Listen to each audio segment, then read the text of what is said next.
Hey guys, Pastor Edward here, and I'm pretty much giving you, uh, short little video to talk about some of the things that are coming up or happening. And one of the questions that I get asked a lot is, how does God allow this stuff to happen?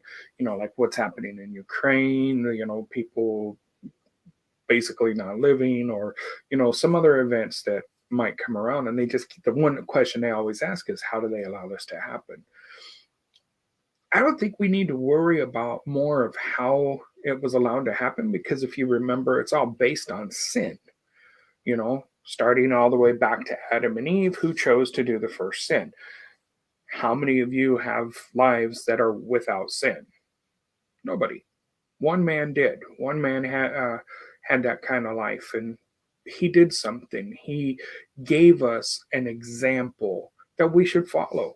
I mean, seriously, you look at all the people we could have examples to follow with, but this one, in the worst of times, gave us the best example to follow. All right. And that was Jesus. Now, a lot of people might not think that he was the Messiah. And if they don't want to believe it or anything, at least do one great thing out of it. Follow his example. I'll explain here in just a second. Let's look at a scripture, which is John 19, verses 25 through 27. It says, "But standing by the cross of Jesus were his mother and his mother's sister, Mary, the wife of Clopas, and Mary Magdalene. When Jesus saw his mother and the disciple whom he loved standing nearby, he said to his mother, 'Woman, behold your son.' Then he said to his disciple, 'Behold your mother.' And from that hour, the disciple took her home." Okay. Jesus, at this point, folks, he was beaten beyond recognition. He was whipped in ways that no man has ever been whipped since then. Even while he was having to carry this brutally heavy cross up a hill, he was still getting punched and rocks thrown at him and stuff. And so, no matter what, he still went through a massive amount of torture to do one loving act.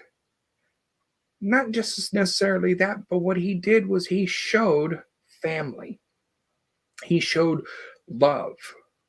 Love is the words that we've been using so far. Scriptures, examples.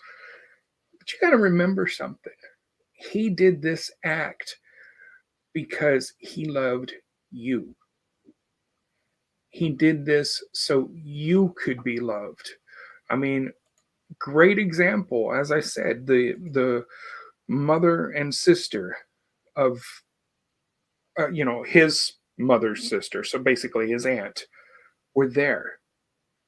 They only knew who he was because a mother knows her child. There's no way that you can go into a life and not know your child.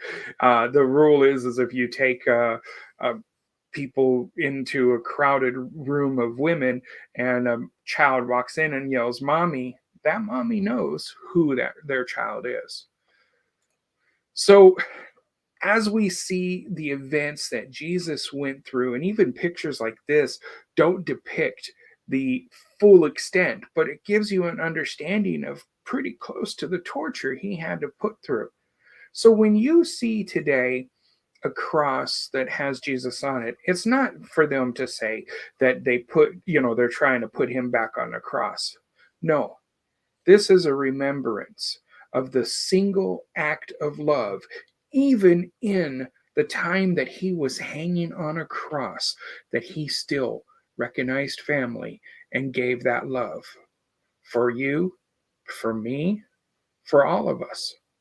So when we look at these situations in the world today, let's remember the single act of love that we should be following, and pray that God can guide us to follow that example. That's going to be the example of love that we can deliver to each other. All right, my friends, you have a blessed weekend. Make sure you take a chance to go to church, and we'll see you soon.